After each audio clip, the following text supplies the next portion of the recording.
Hello and welcome to Affinity.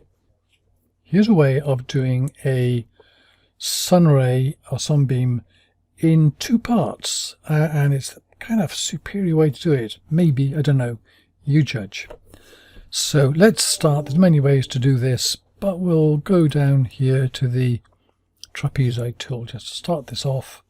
Draw ourselves a trapezoid, fill this with a solid colour, there we go, and then I can just bring this round here, then start moving it round, stretching this kind of down here, go out a little bit.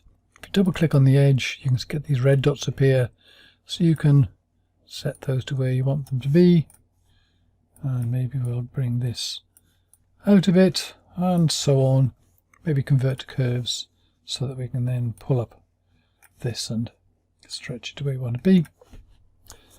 Then if we go to this and go to the FX here as a way of putting a blur on it. There you go. Now let's make it 200. Just type it in there. That'll do. Right, okay, now what we want is to put a gradient on this. So go to the gradient tool here, go from one end of this, drag this down the middle and almost to the end, but then go to the gradient color here, select that end there and turn the opacity down. So now we've got our sunbeam coming down through here. We can do more stuff with this, but the trick now, this is the second part, is we take this curve, Control J to duplicate it, get back to the gradient tool here so we can see this, and then we're just going to reverse the gradient. So we could go down here to reverse, or click on this one up here which does reverse. So now we've got the gradient going back the other way.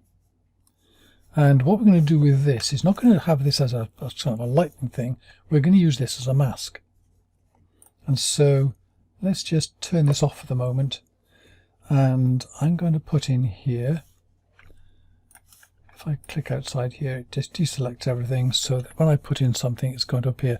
So what I'm going to do is the mask is to brighten up this end here. So just a quick way of doing this, you can use all sorts of adjustments.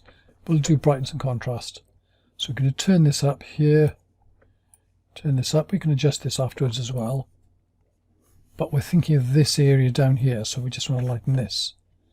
So we want to take this curve here, turn it back on again, but drag it up here into the mask position. So now it is masking this. We can, if we go outside the thing there, so now if I take this off here and turn it on again, see the bottom half here is, this is brightened up. I can always turn down the opacity on this, use blend modes and so on. But now I've got that combination now. I've got the beam of light and the effect that it has, and that's the key thing you're doing, is you're adding, what does the beam of light do? It brightens things up and so on. I can always come back and readjust these if I want to change it a bit. I can also use this bottom one here, by the way, as a mask. So I could, for example, in here put in a, let's say, layer, new fill layer. I'll bring that colour here, where is it, into, I'm going to bring that to say an orange or something, opacity, turn that up, because that you picked up as a default that lower opacity we did before. I'm going to put this down here,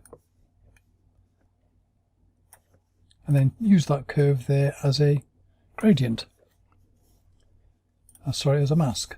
And then we could do something like put that onto soft light, and so we've got a bit of colour and so on coming down here. So both of these has an effect. So the top one there, and that brightens up down there as well. So there you go, there's the way of doing it to two part. The key thing is you're breaking into two parts.